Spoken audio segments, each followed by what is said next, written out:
Hi and welcome to Wealthy Living Radio. I'm Lisa, your host and founder of Wealthy Living. I help open-minded, big-hearted people develop more confidence, clarity and overall well-being to pursue their passion and achieve their lifestyle goals in a way that's unique to their own personality and style. It's my intention to guide people to make choices that are connected with their own values, integrity, and ethics. So I help people connect to themselves, to others, and the world around them, guiding them to live a wealthy life, both personally and professionally. So on this show, I chat with different professionals each fortnight, and we have conversations about a variety of all different wellbeing topics. And together, we hope that we can help you make choices and offer knowledge and tools to help you live a wealthy life. So today's topic is about opinions and about feedback and whether it matters. And I think this is a topic that's relevant for everyone. There is no doubt that in everybody's life, there's a time when there's a person that is really opinionated, or you might be, and there's a time that that someone gives you opinions and feedback, and you don't know what to do with it. And I suppose this topic has come up and it's been really relevant in the last couple of weeks because everywhere I go, it seems that this is something that people are struggling with. So when I've got my clients, they're struggling with feedback that they're getting on social media and how to communicate and respond to that feedback in a way that still stays true to their own integrity and their own ethics and values. So people are struggling with that and how to really skillfully communicate. In my personal life, I've come across issues where, it's how do you communicate this? How do you give feedback without necessarily someone taking it personally? Recently, I was on a mastermind call as a guest, and the theme of the questioning was all around this topic as well. So I really felt that it was necessary to have this conversation today. So we're here today to talk about opinions and whether they matter and about feedback. So everyone knows that opinions are not truths, but there are a lot of truths about opinions. So everyone's entitled to having an opinion and to sharing it. No one's obliged to agree with your opinion. Some people will respond with criticism. People's perceptions are based on their own experience and beliefs. Opinions aren't facts. They're not right or wrong. Insults, rude comments, ignorant rants, they can make people feel attacked and hurt, even though you know it's just an opinion. And everyone has the right to change their opinion. So these are all truths about opinions, but it's still a really hard area to navigate for a lot of people. So to discuss more about this topic, and how to receive it really well and what to do when it stings, I have a special guest with me, Nathalie Martinek. Nathalie was the first guest I had on this radio show where we chatted about caring, how to care without over-caring, and there was a lot of great feedback on that show. And Nathalie will be, a fairly regular guest on this show, which is awesome because she's got a mound of knowledge and wisdom to share with everyone. So let me tell you a little bit about Nathalie. Nathalie started her professional career as a scientist in cancer research after obtaining her PhD from the University of Toronto before moving to Melbourne, Australia. She became less interested in studying disease progression when she noticed how people say, think, and do things that either align or contradict their values and desires. She became fascinated by how belief systems, emotions, unconscious bias, and assumptions are powerful drivers of choices, perspectives, and behaviour.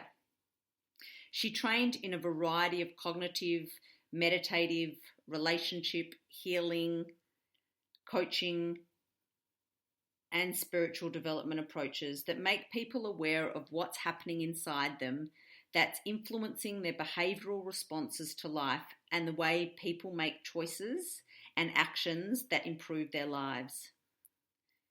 Nathalie works with medical and other healthcare professionals to support their wellbeing as a mentor, educator, and coach. So it gives me so much pleasure to welcome you here today, Nathalie. So welcome. Thank you for having me back, Lisa. Pleasure. It's always great to have you. So much that so often I think that it would be great to do that. We could almost do a whole series just on conversations that you and I have. That would be awesome. Yeah, I know. I'd be up for that. Yeah. So maybe we'll look down at that. But for now, yeah, you know, having you as a regular guest is awesome. So I think that it would be really good to start maybe for our listeners to just talk a little bit about the difference between opinion and feedback, because they are interchangeable, but they're also different. And so if you could just maybe give us your thoughts on what the difference is between opinion and feedback. Yeah, because they're used interchangeably. Opinion to me always come with this energy of force or aggression that will contradict someone else's belief. So opinion is not necessarily about the intention of helping someone. It's about how I feel, and I want to give voice to my feelings. So it's about me. Whereas a feedback is about helpfulness to someone else or helpfulness in a situation. So it's providing information or observations and solutions or possibilities that can enhance or improve a situation or well-being.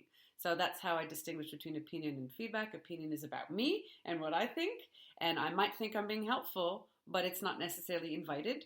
I need to be heard. Whereas feedback is, I'm here to help you or help the situation, and I'm here to support all of us together.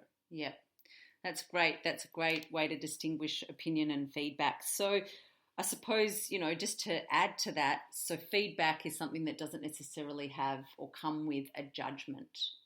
It's just trying to provide some helpful information, and you're considering the other person's values and their goals and their intentions, and then you're providing feedback that hopefully will help them, what you feel will help them improve and learn and grow from their situation. Yeah. Oh, so when I think about that, and I just want to let everyone know that we have just then, Nathalie's done a really great distinguish between opinion and feedback, but they are interchangeable, and obviously in the context that you're speaking of it will be obvious whether we're talking about opinion or feedback. But I just want to let you know that throughout the show today, there may be times that we interchange those words. So don't get too caught up in that, but it was just important for me just to let you just hear what the differences are before we begin. So there are lots of different types of feedback or opinions, Nathalie, like you mentioned before about feedback being often invited or opinions often being uninvited. But there are different types of and ways that, you know, people are giving feedback across different types of platforms in different situations, both personally and professionally. So could you share some different types of feedback or different types of opinions that we see in different situations? Like what sort of situations are we seeing them? Well, the obvious one is performance review, where you're in a workplace environment and you have these regular, routine, scheduled reviews. It helps. So it's an opportunity for you to reflect on what you've done, what you've accomplished, and your areas of improvement. And then you sit with, supervisors, management, and they provide their feedback, their observations of your performance. That's one. There's the 360-degree kind of feedback that also happens in different communities, like corporate or institutional environments, where everyone in a workplace or in a team have opportunity to provide feedback about each other. So there's no real hierarchy. There isn't the performance where there's the authority reviewing you, and you don't get the opportunity to review them. Yep. unless it's, there's an agreement, but that's okay. There's opinions where there's opportunity to add value to a conversation. So even if it's your own point of view and you're really strongly adherent to that belief, you're still believing that it's a valuable contribution to support a conversation. So those are some feedback. There's also what happens in reflective practice. So you're reviewing an event. So in a healthcare environment, if there's been an adverse event and there's debriefing, then there's an opportunity to review what happened. And then there's feedback, that process that it can occur. That's not about punishment. It's about revelation of things that went well, things that didn't go well, things that can be done differently. So it's all really non-judgmental. And non-judgmental meaning there isn't criticism or bias towards negative or positive. It's quite balanced. And the purpose is to improve or enhance skills. So that's generally the purpose of feedback, to enhance someone's skill set or help them move towards their goals. Yeah. So all of those different circumstances which you've just described are what I would see as, I suppose, formal in some way. What about the less formal feedback and opinions? Because I think that although people do often have trouble with some of those trouble doing them well in some of those more formal settings, you only have to get online to read feedback about feedback methods, and there's a lot of changes within companies around this whole way feedback is given and performance reviews and what works and what doesn't. So there's actually reviews on feedback as well, but they're still formal. So what about more common informal ways that feedback or opinions are given when maybe they're invited or maybe they're uninvited? We see it all the time on the world we're living on social media, and not only in business. There's trouble with Instagram and kids and bullying and all those different things. Like, that's a whole other conversation. That's right. That is a whole other conversation, but it is still an opinion that's given on social media, and it is seen and discussed a lot. And I, gave the example before with my client that was on a work page of hers, and it's anybody has the right to put any comment in that they like if it's a public page, and even when it's not, friends can put whatever they like, and there's opinions or feedback given. And even another informal might just be in your home, in a relationship. Yeah. So those are between friends or where there's a familiarity in a relationship. So with friends, you don't actually have to go, you may not have a process where you go, hi, I'd like your feedback on this sort of, about this issue or this outfit or, but, so there might be, it depends on the explicit or the implied understandings within any relationship. If you're in a close, intimate relationship, say with your partner, with kids, you're often going to be voicing your opinion about what's going well, what's not going well, and usually more on the not going well side or what I don't approve of side. Whereas with friends, you're a bit more tentative to do something like that because you don't want to create conflict or hurt within the relationship. So you'd be expressing opinions, but you might also provide feedback depending on the self-awareness of the person giving the opinion or feedback. So if it's a friend who's making lots of statements or drawing certain conclusions that I believe or that I see are not necessarily helpful to her situation or his situation, then I might offer my feedback by saying, hey, I'm noticing a trend or a rhythm or some sort of pattern in what you're saying that's leading down this conclusion path. Can I offer my observations? So I might do that. I ask for permission, whereas lots of people don't ask for permission. They offer it just because it's there. Because, say, for example, social media, you put a post up that's almost like an invitation for anyone to respond because it's public. And so if you put it out there, then you can be prepared to receive some information or feedback or criticism or nothing. So it's about, like what you said, navigating how we respond to that. Do we just avoid social media if we don't want to hear anything from anyone? We don't want feedback? Or how do we prepare ourselves to receive feedback and use it in a productive way. Yeah. So I know that you have spent a lot of time on, say, social media platforms for your work, and you've been in, from being in groups to, being on more professional platforms and some of more, both professional and personal. And you're right, people can post all the time, and it is an unwritten, in a way, invitation for other people to make their comments. In your opinion, do you feel that that a lot of people are stopping and putting thought into those possibilities when they're posting? So it's true that everybody can, write whatever comments they like, but it still seems to be difficult if you put something out or someone's put something out, and I know this is the case with my clients, and I know this is the case with even the call I was on the other day, that they did put stuff out and there was a negative comment or a criticism. Now, they were unprepared for that, but based on what you've just said, it seems that it should be obvious that people should be prepared for whatever comes back. But then why aren't people prepared? Are people not perhaps... do you think that a lot of people perhaps are just posting without thinking? Yeah, so I always wonder about the intention of posts, including my own. What is the purpose of me putting this out there? What do I want to achieve by putting this out there? So I actually have a reflective process. Sometimes it's not this prolonged process. Sometimes like, this just feels good, I want to put it out there. And I don't put it out there thinking or believing that I'm going to get negative comments. I actually just put it out there. And so for the poster, they should ask themselves, what are they trying to achieve? And if they're putting something that has a strong opinion, a bias towards thinking a certain way, that is potentially polarizing, then they will receive that reflection right back in their comments. If people see the post. Some people may not see it and there might be nothing.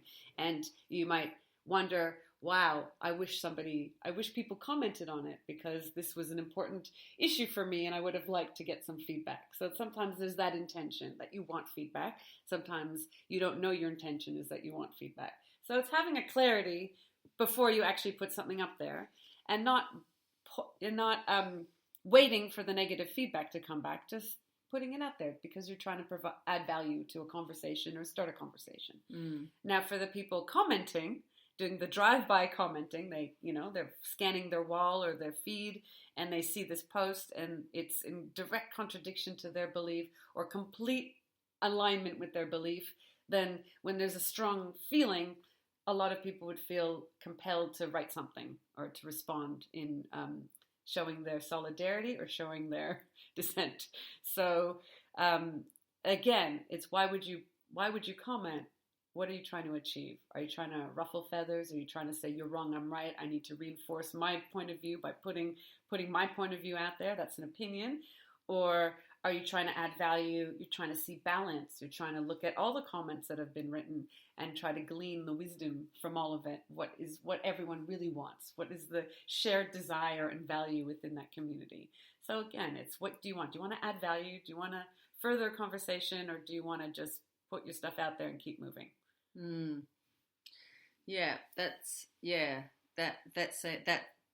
exactly right. And I think that a lot of people, well, from my experience, I think that a lot of people, this whole social media thing is still quite young, especially using it for business.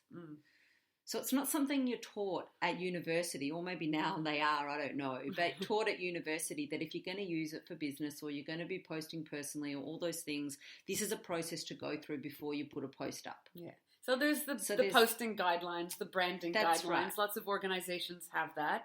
So, so do you have your own branding guidelines or for posting your own? Guidelines? It's different if you're in a corporation because they're quite strict because they're there to protect their brand and those sort of things. Yeah. But when it's your own,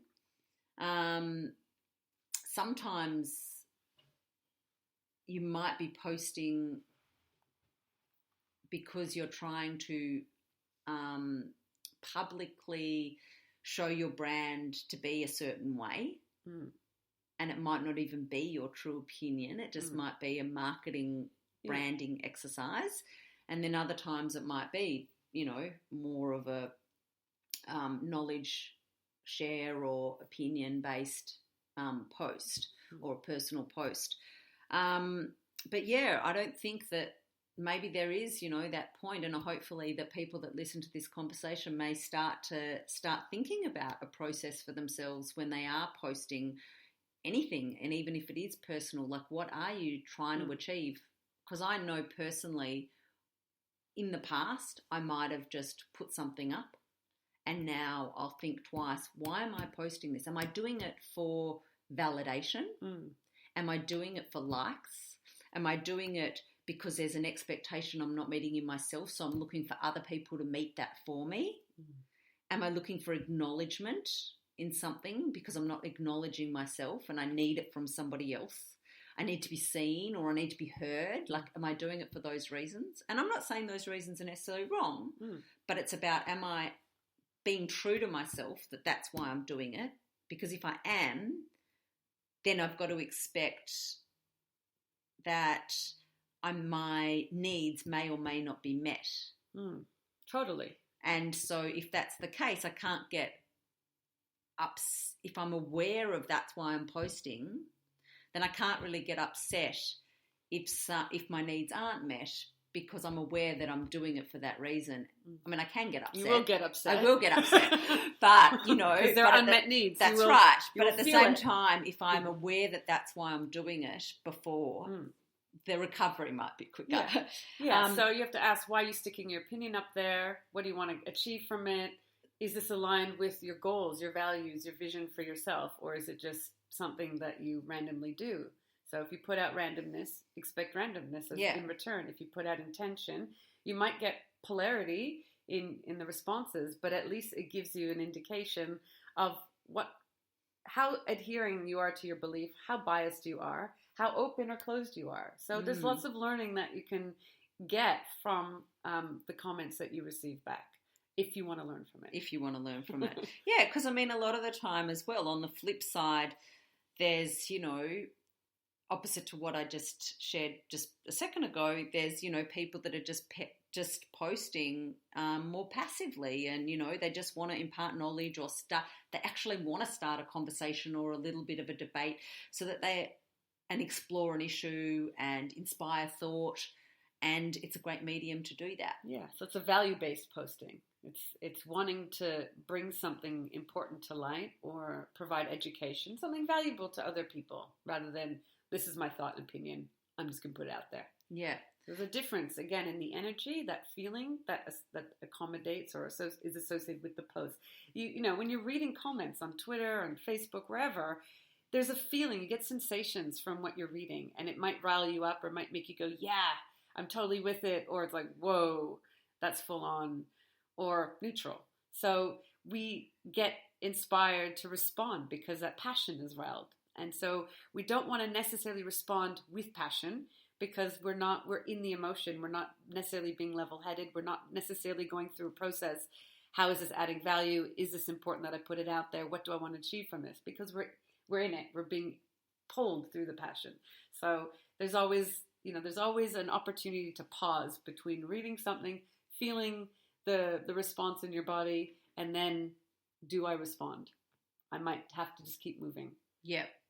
So I read something that described that quite well, in that, if someone does receive some sort of comment that I suppose stings in a way, that hurts, that feels insulting, like it's an ignorant rant or a rude comment, or, an actual direct insult. A person is going to feel attacked and hurt. And what I read, which was actually quite good, is that, yeah, it will feel painful. But then if you pause and reflect, it then gives the opportunity for progress, learning and growth. Yeah. So I really liked that sort of like almost equation, like pain plus reflection equals progress. Yeah. I thought it was quite good. If that's what you're aiming for. So the thing that makes us react to what we read, whether it's a response to something we've said or written, or our response to what other people have said or written, is a sting or, a uncomfortable feeling inside that makes us want to deny it. So we become defensive and have to state our opinion that often is in contradiction or in resonance. But it's something we feel we need to do because there's this discomfort inside us, because some bit of truth was just struck. And we don't see it as truth. We don't see it as true or valuable about ourselves. We just go, this feels like crap. I don't want to feel this way. I want to disown it, and I'm going to defend myself, and I'm going to get aggressive. And so there's this whole thing around that.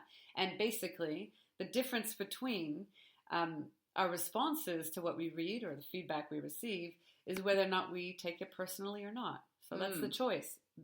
We can go through life believing that everything's personal or nothing's personal. And when nothing's personal, then that gives us an opening to start to reflect on the value of that feedback. What is that little bit of truth that is feeling really uncomfortable in me that is actually what I need to pay attention to and learn from, and that will help me grow as a person. So that's so true, and there's so much gold in what you said for a person's personal growth and possibly their professional growth in the same situation, depending on what the context is. But still, a lot of people resist the reflection phase. So like you said, they just need to release the emotion inside and disown it and just throw it back. Yeah, just project it back. So, you and I have done a lot of, we help a lot of people in this area, and, we're quite up, I suppose, with these different methods, with reflection and all of those things, and pausing and the benefits of that. But a lot of people aren't. So, and even though I have done a lot of that, I have to admit there are times when I certainly feel like I just want to respond or react, and it really annoys me, and it's like, I'm not owning this, they can have that, right? So I think everybody does do that at times. So my question is what suggestions do you have, or tools can you share with the listeners that can help them from reacting, like from letting that inner dictator take over and, and actually stop and spend that time reflecting? Okay, so I'm just going to back up a bit before I share some of the process that I go through. Is it depends on the individual, because if there's an individual going through life thinking that everyone needs to change for them to be happy, then they're not taking responsibility for themselves, and they don't actually want to change. So they'll go through life kind of complaining about everything and only seeing the negative, only commenting on the negative, and incapable of seeing positives or bringing a balance to their perspectives. So they're going to feel the sting, and they're going to get aggressive. And until they start to go, I'm responsible for how I perceive everything, and I choose to perceive everything graciously and use it for my own growth, then nothing's going to change. For the rest of the people who have a sense of self-responsibility, and they recognize that they have a role in how they experience the world, and they want to improve their experiences, and they recognize that we're works in progress, and everyone wants to support me, and the skill with which they do it will vary. But I'm choosing to take it in. I'm choosing to receive it to help me grow. So those are the people that we work with and that we're speaking to. So if you in a feedback, so as soon as you hear the word feedback, I think we've had so many negative experiences with poorly directed feedback that we almost have a bodily reaction to it. So even the word feedback makes me go, ooh, like I tighten up, I cringe a little bit. Yep. So I'm even noticing that.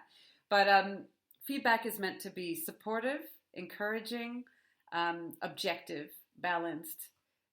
Doesn't mean it's all positive. It's just looking at all of you, looking at your strengths, looking at areas that need development. Like I said, we're work in progress. So when you receive feedback and you feel what ends up happening is that sting or that discomfort. I call it the comment striking the shame chord. So the shame chord is what is inside us that says, I'm not good enough, or they think I'm shit, or I am shit. So it's the lack of approval that we're feeling in the moment.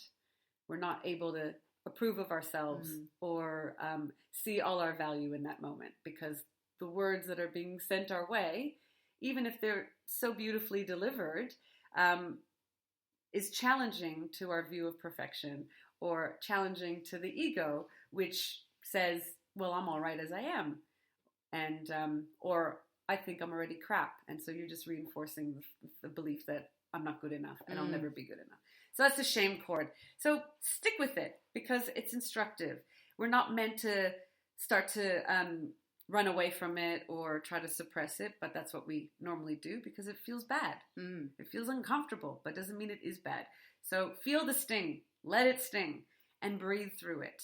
Don't, you might feel in that moment that you want to retaliate, defend yourself, and bargain for a second chance that, oh no, I'll prove myself this time. So you just avoid that. If we're here to receive feedback and do it graciously, we have to think, thank you. Thank you for helping me. Even if it hurts right now, I'm going to be able to get through it. So breathe through it. And then it's also looking at the words that were being shared. So if someone is providing feedback or opinion, whichever one, and it feels like a character assassination, that why did you do this thing? Why are you wearing that outfit? It looks terrible on you. Or why did you change your hair? It looked better before. So we would take offense to that if we're taking it personally.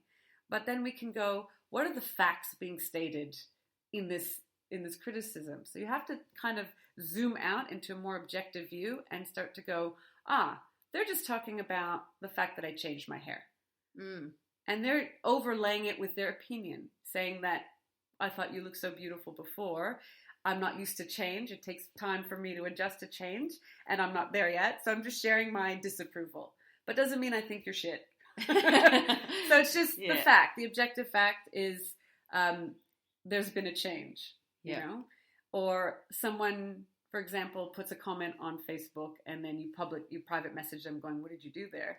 And the person who put that message that feels disapproved of in that moment needs to go, I wrote something and she's concerned that I'm misrepresenting myself, Just that instead of, wow, I did something wrong and I need to retract that or delete it or, defend myself.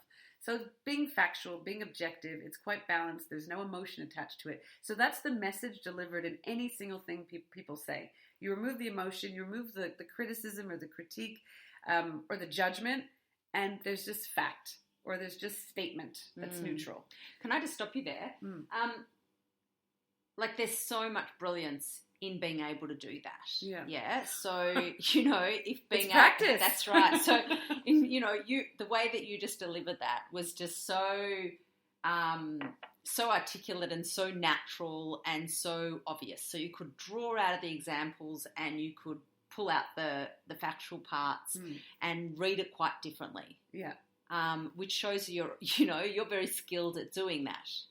But I would make an assumption, or in my opinion, yes, I think most people would struggle to do that. Of course.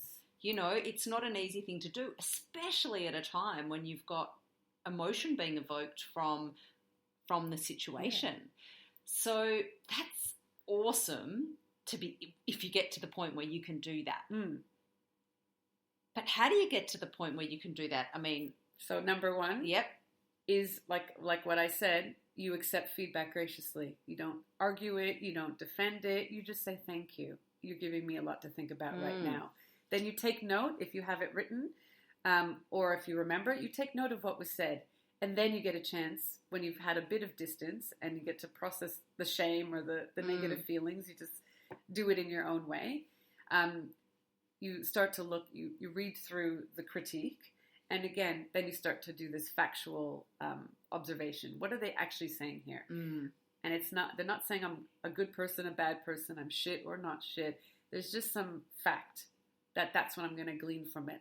The other thing is to hold an assumption that everyone wants to help me. Everyone on earth is here to support me. And the ones who are the most challenging, the difficult people, the mean people, they're helping you in some way to develop an area to become a strength. So for some people, when they're confronted by an authority figure who's reviewing them and saying, you didn't do that well, you can say, well, tell me what I did well, or tell me specifically what I did so that I can review it later and analyze it for myself. So we're allowed to say these things. We're allowed to ask for further evidence or description, because feedback that's not specific is useless. If someone says this is good or that's not good, it doesn't give you any information to work with. Yeah. So you, as the recipient, you might just go, thank you for the feedback. Can you please share what you observed, the detail of what you observed, or what was good? What do you mean by good? Or what specifically happened that worked well? Or what specifically happened that didn't work well? Can we walk through that process? You're allowed to say that. Yeah, and even, for if you forget some of those, comments that Nathalie just shared so beautifully, I mean, just as simple as tell me more. That's not hard to remember. No. And, so you're inquiring with more curiosity. So maybe when you're disagreeing with a situation, instead of responding or reacting in a way that's really defensive or has some sort of a counterattack because you felt attacked, if you just instead pose the curious question to try to, not necessarily, you don't have to agree with what they're saying. Totally. But just trying to understand what they're saying. Yeah. So if you're disagreeing, there's a good chance that you're not quite understanding where they're coming from or what they're saying. It's not computing for you completely. Totally. So just, So feedback means people are trying to help you. So that's the assumption. Everyone wants to support me, and I'm loved by it. I have love, I have support, I have encouragement by everyone. So starting with that assumption before a feedback process is occurring can be helpful. Just attuning your mind to that, even if you forget it in the moment.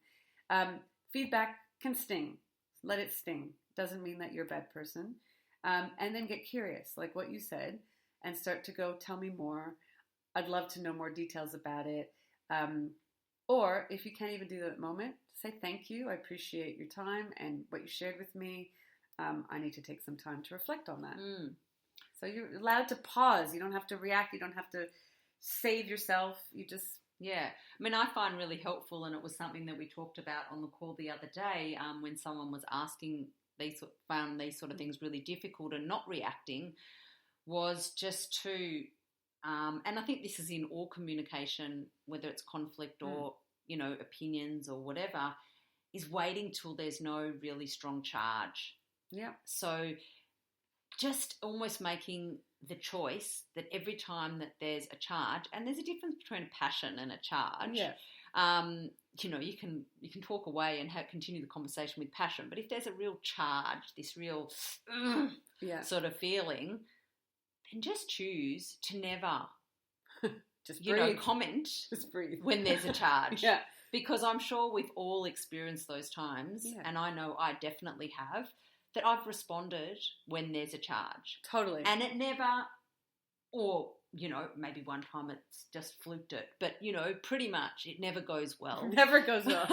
when you respond with a charge. So that's why I suggest employ breathing. We're doing it already. Become more focused on your breathing and breathe through your whole body, because that can help that charge dissipate. Because what happens when we feel attacked, our blood pressure goes up, our heart starts to beat faster, we start to sweat, our pulse races. So we don't want to be responding when we're heightened.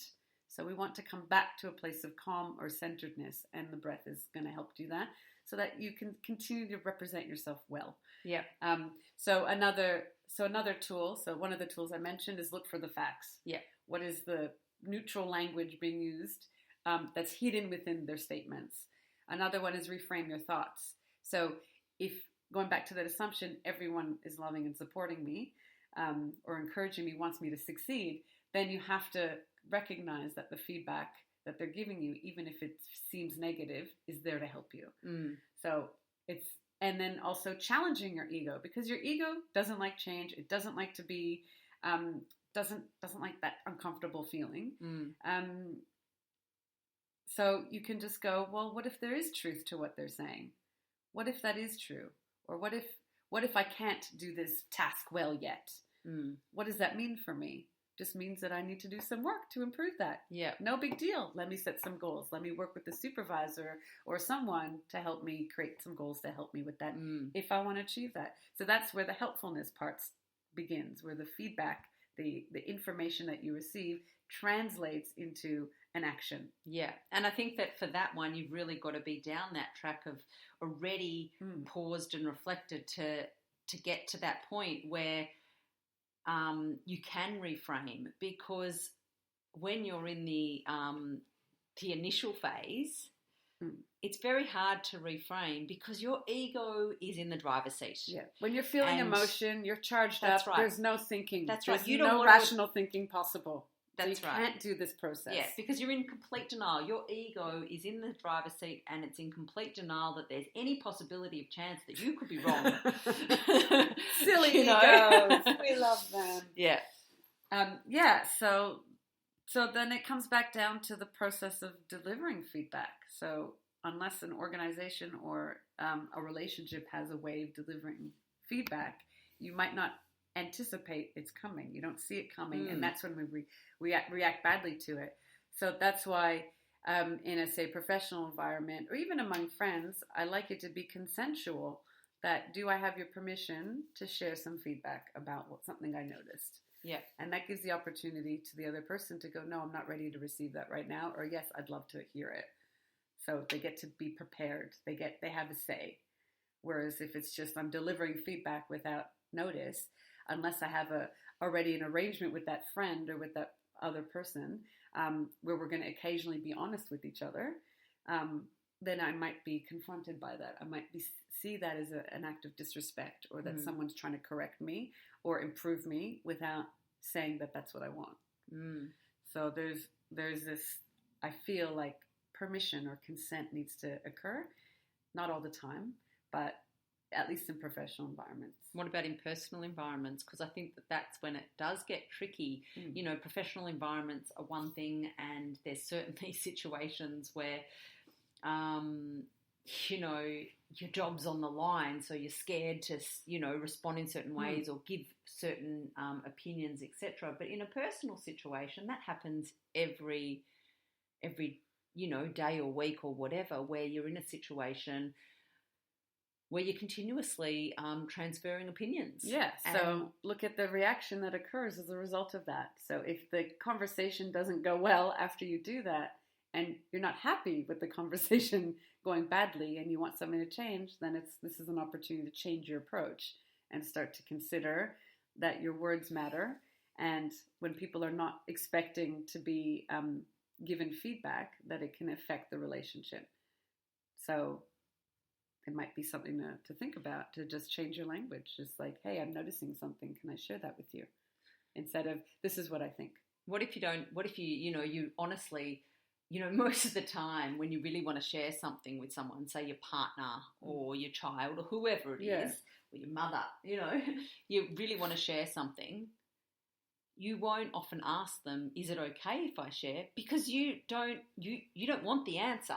So the answer's not okay. So if they said no, you'd be annoyed and frustrated, because it's like, okay, but I'm going to share it anyway. So it's being mindful that what you're about to tell them is probably not a positive attribute. You're not commenting on their positive attributes. You're probably about to give them a criticism, something that you disapprove of. So how do you go about that without them taking it personally?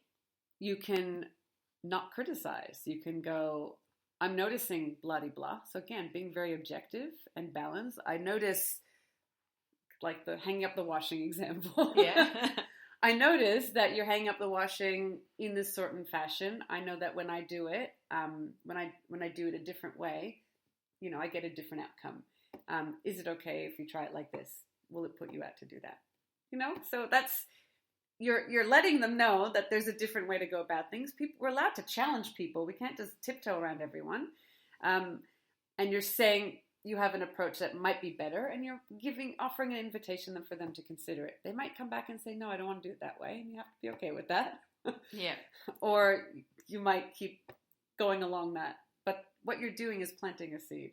So if they didn't know it before, by you going, I'm noticing this. This is my observation. I'm wondering if you can try it this way. Even if they say no, you've planted a seed. Versus you're doing it wrong.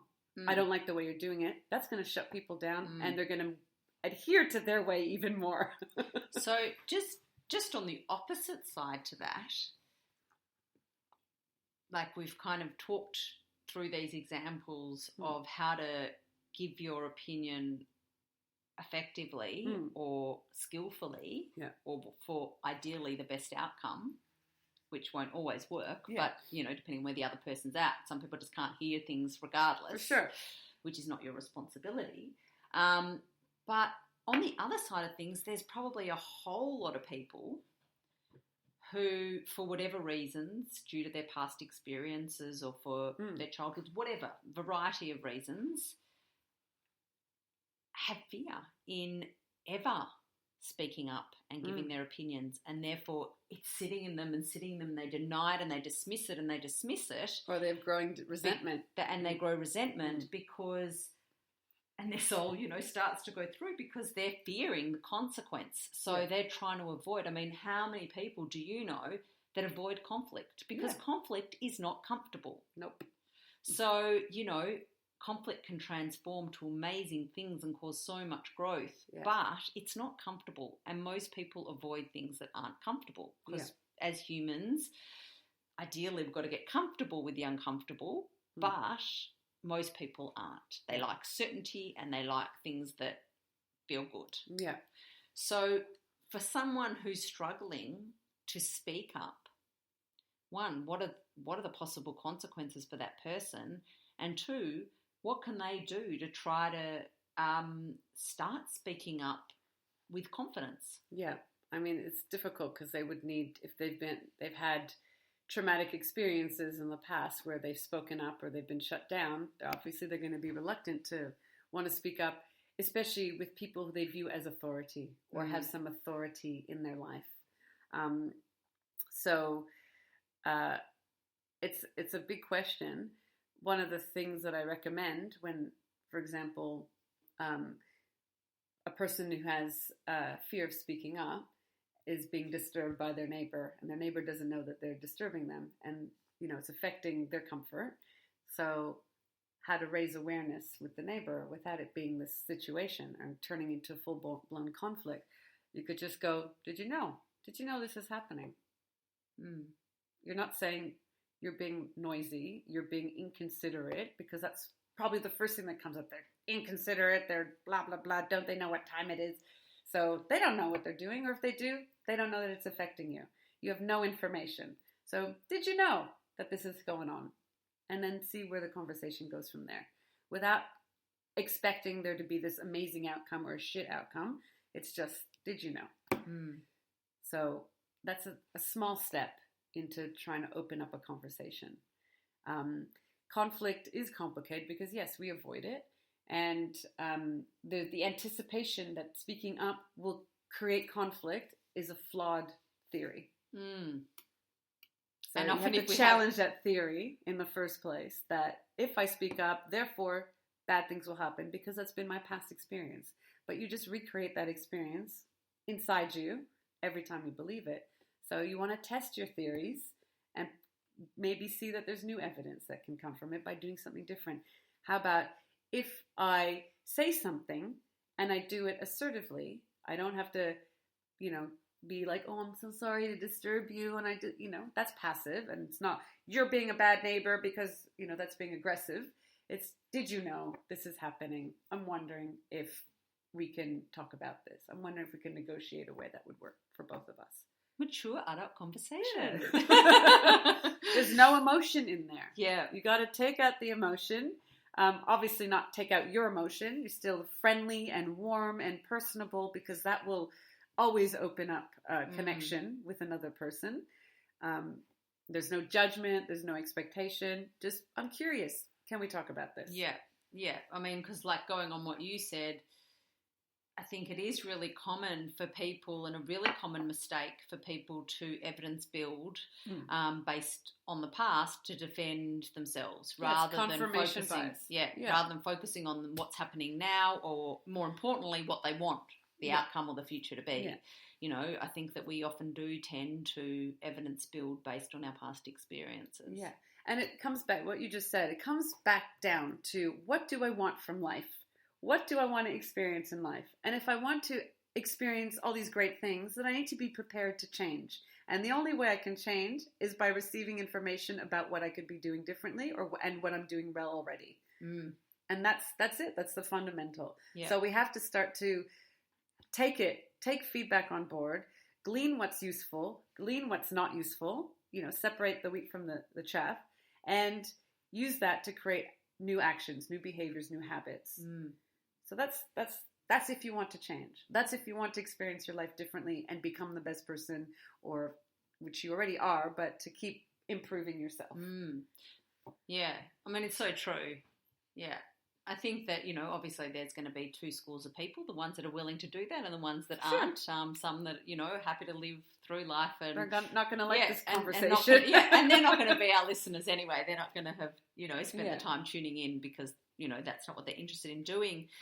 But, I think that another common thing that a lot of people do, which I know that I've done in the past and continue to do sometimes, is formulating a response in my head. Yes.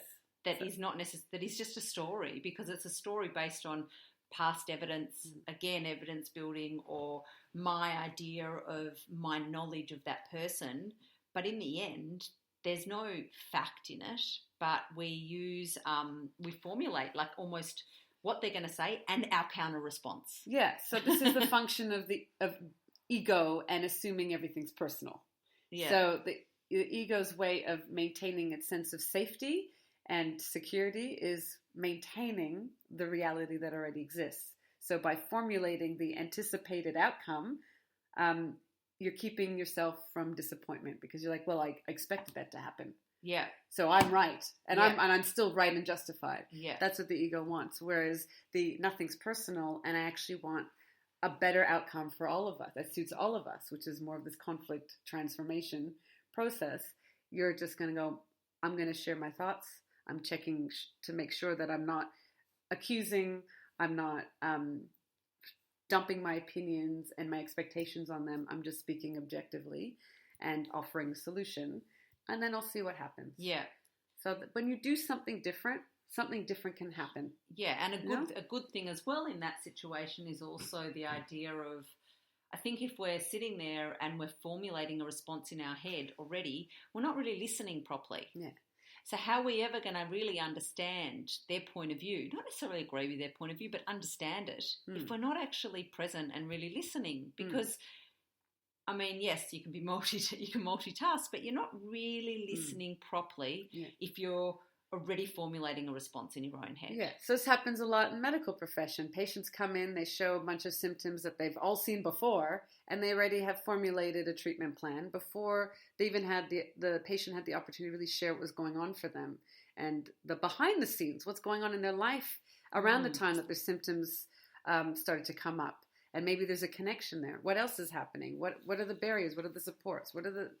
Show me the picture of what's going on in your life. And then you might find out, when you listen for a few minutes and show interest in the person's story, your treatment plan would differ. And it might have nothing to do with what you originally thought. That's right. And sometimes just the listening process can make pain disappear, can be what the person needed. And then they're like, cool, I got what I needed. I'm out of here. Yeah. So there's so much that can transform or can transpire just by providing space and not overlaying your anticipated response or outcome in order for you to feel safe or to get through the transaction. That's right. So I think, therefore, in summary, because, we've obviously talked about, a fair bit just now, and, this is a sort of, I think, conversation or topic that you could almost have a whole series on, because there's so many themes that can come out, from courage to boundaries to your self-worth, humility. Your knowledge, your humility, your connection, disconnection, communication. There's so many themes that come out of a topic like this. And maybe we will do another part 2 at some point of this sort of conversation if there is an interest. But I think in summary, if we can bring it back to, we've discussed a lot of the tools, a lot of what it is, a lot of scenarios, but maybe if we can just sum up with, what are the benefits? What are the benefits of being able to give and receive feedback and opinions? So the benefits of being able to give feedback, it's you practicing your communication skills and your delivery of information or data or evidence that is useful and beneficial. And then you feel good when you're able to do that. So it reinforces your ability and your confidence as a communicator. The recipient, it's about growth, change, development, enhancement, performance, skill, and, everything.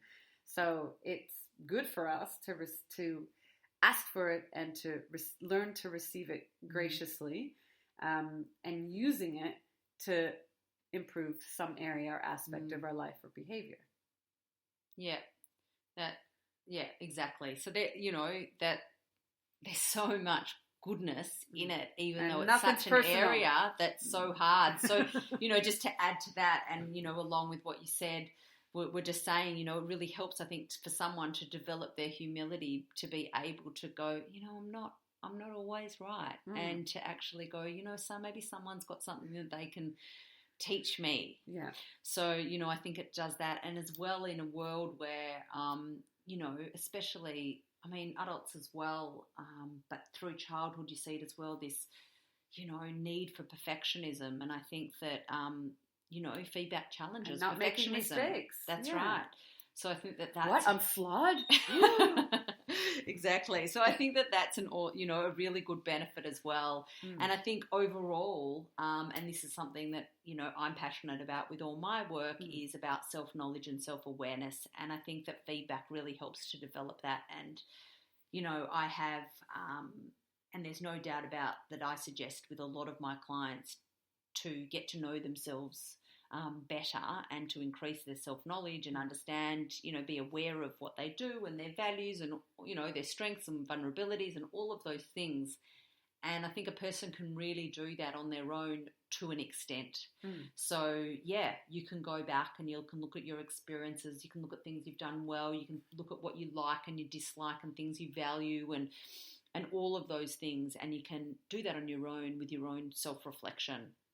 Or you can work with a coach or a person to, to help you pull those wisdoms or thoughts or, self-awareness or knowledge out of you. But the element of feedback to add to self-awareness is such a vital element as well. Because you're blind to what's in your unconscious. That's right. You're blind to the motivators that guide your behavior or your habits, your actions. So it helps to have someone who is not connected to your everyday reality. That's right. Who can see things that you can't see for yourself. Because when you're in your process, when you're something's not working well for you, you can't see the solution. You're in it. So you need someone to kind of go, well, this is what I see. Exactly. And then you're like, thank you. That's right. Because no matter how experienced you are at self-reflection, no matter how well read you are, no matter, any of those things, it's impossible to know yourself completely. And so I think it's really important to take other people's opinions into account, not necessarily take them on. You don't have to do that, but take them into account. Consider them. Well, if you are strong denial of what someone said, then you need to pay attention to what they said. Yeah. So that's your biggest help. Whatever annoys you, is going to be the key to understanding yourself better. Yeah, it's not going to be very much fun, but it's going to be. Yeah, it's a key. And learning is uncomfortable. If it's comfortable, then you're not learning, you're not growing, you're not stretching. Yeah. And so lots of people in life avoid discomfort and do what they can to maintain their comfort. Fine. But if you want to grow, get uncomfortable and start to rejoice when you're there. That's That's an eventual process. Yeah, great advice. Great advice. And I think that, just to finish up, this conversation, Nathalie, that my strong belief and my mantra is connection is medicine. And I really believe that conflict and taking feedback and giving feedback, they're all means to be able to connect better.